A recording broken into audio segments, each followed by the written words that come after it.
So when you are learning the English language, you spend a lot of time building these heavy walls of a house. Oh, yeah. You definitely do. Right. You carry these heavy bricks of grammar. You memorize long, difficult lists of vocabulary words. Yes, it is a lot of hard work. It is. You focus on the roof and the structure just to make sure everything is perfectly correct. But today, we are putting down the heavy bricks. Today, we are looking at the paint. I mean, that is a really beautiful way to think about learning a language. Yeah. Yeah, because the grammar rules, well, they make your house strong. But the paint is what makes the house belong to you. Exactly. The paint is your personality. Right. And our deep dive into the source material today is, it is like a special mission to help you find your colors. We are looking at how to show people your true personality by talking about your favorite activities. Yes, we are helping you, our listener, learn how to talk about your hobbies.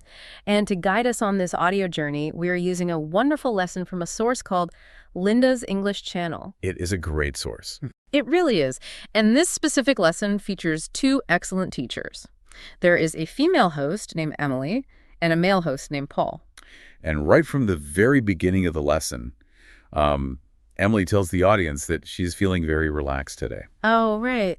And why is she so relaxed? Well, because she had enough time to do her hobbies that morning. It just creates such a positive, happy environment for learning. It totally does. And before they teach any grammar, Emily and Paul give us a very clear, simple definition.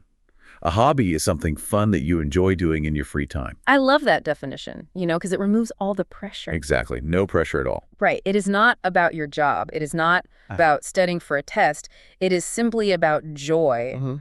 But knowing what a hobby is and actually building an English sentence to talk about it, well, those are two very different things. That is very true. You need a formula to start. And Emily and Paul, the hosts from the source, provide a brilliant foundation for this. I really do. Yeah, they teach a core rule for expressing what you enjoy. It is the structure where you say, I like, then you add your action word, which is the verb, and finally, you add the letters ing to the end of that word. Okay, so I like plus the verb plus ing.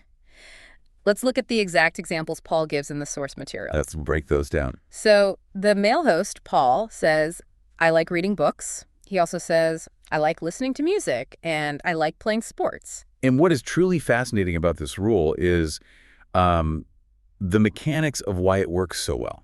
Oh, what do you mean? Well, in English, you cannot simply say, I like read. The word read is an action. You have to turn that action into a concept or a thing before you can like it. Ah, I see. So adding ing to the end of the word is almost like magic.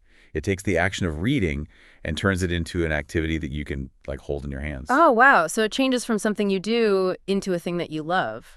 That makes perfect sense. So read becomes reading. Listen becomes listening. And Emily, the female host, she adds her own examples to the list, too. Yes, she does. She says, I like cooking and I like drawing. It is just the most reliable tool an English learner can have. If you know just 5 or 6 action words, you suddenly have a way to explain your entire weekend to a new friend. You just attach ing to the end. I do have to push back on this just a little bit, though. Oh? Go. Yeah, because English is rarely that simple. If I just add ing to what I am doing, does that work for absolutely everything? Right. Like, for example, what if my favorite thing to do is just to be outside in the sun?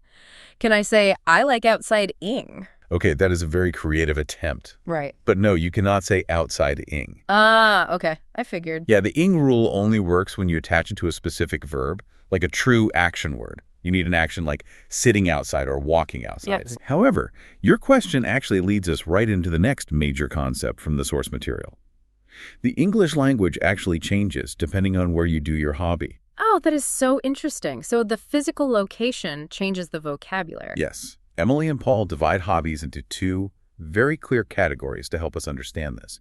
They talk about indoor hobbies and outdoor hobbies. This split makes a lot of sense, especially because the weather completely changes the type of activities you can do. Exactly. Indoor hobbies are things you do inside a building, usually at your home. You are protected from the rain and the cold. Right. And in the lesson, Emily and Paul list some very classic indoor hobbies. They mention reading, cooking, watching TV, and drawing. Very common ones. Yeah. Emily specifically notes that she loves reading books at home.